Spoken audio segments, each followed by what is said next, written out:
थालेको बाटो बनाउन नसकेको हो कि अथवा नबनाएको धुवा धुलोले धेरै असर परिसक्यो। अब के गर्छौँ सरकारले? धुलोले फोक्सोको रोगी र मुटुको रोगी रुगाखोकी कहिले बिसो नहुने भइरहेछ। ट्राफिक जामले के सबै उस्तै गर्छ। बाटो कहिले बन्छ? पानी पनि उनीहरूकै मन लागेको बेलामा हाल्छ।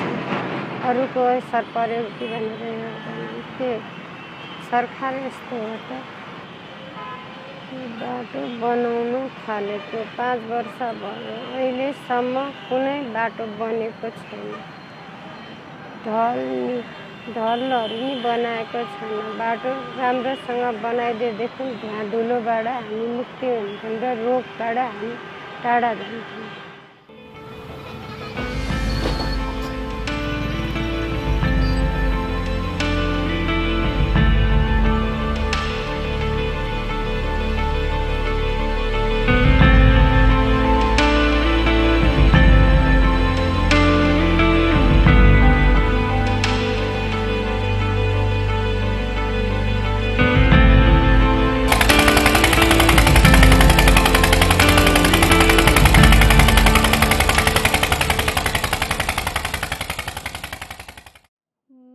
यतै नजिकै बस्छु, अलिकति माथितिर। अनि यो ठाउँ चाहिँ एकदमै पल्युटेड छ। जस्तै अब यहाँ पानीमा ढल पालिरहेको छ। अनि अब राति यो माथि यो पुलको बाटो हिँड्यो भने एकदम गनाउँछ। प्रायः अब बेलुका यो बाटो हिँड्नुपर्ने बाटो हिँडिराख्नु पर्ने हुन्छ र एकदम गनाइरहेको हुन्छ। र अब यहाँको बासिन्दाहरूलाई पनि एकदमै अफेक्ट गरिरहेको छ यो कुराले। अब राति एकदमै गनाउने, अनि प्लस हेल्दी पनि छैन। किनभने अब यसरी नदीमा फोहोर फाल्नु, अब पुरै ढलै फालिरहेको हुन्छ मान्छेहरूले चाहिँ। अब यहाँ वरिपरिको सबै ढलहरू चाहिँ सिधै नदीमा जान्छ।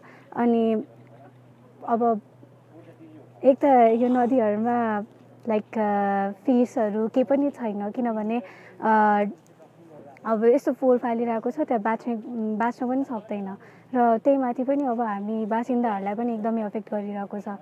So this is not healthy. तर अब यस्तै छ, काठमाडौँ सहर यस्तै छ। अब हुन त हुन्छ, सफा गर्ने पनि हुन्छ कति ठाउँमा। अब जस्तै बागमती सफाई जस्तो क्याम्पेनहरू पनि भयो र यहाँ आएर हामी आफैले पनि सफा गऱ्यौँ।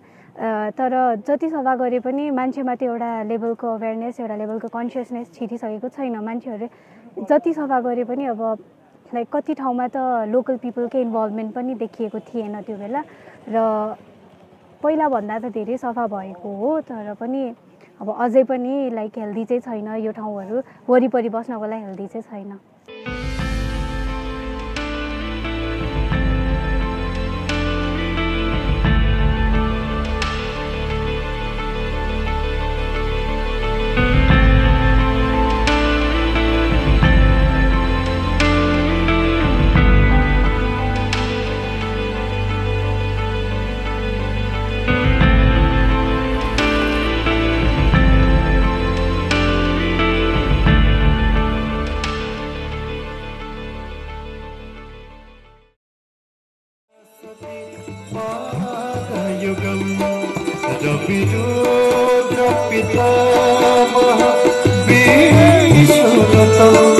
हरिचंदन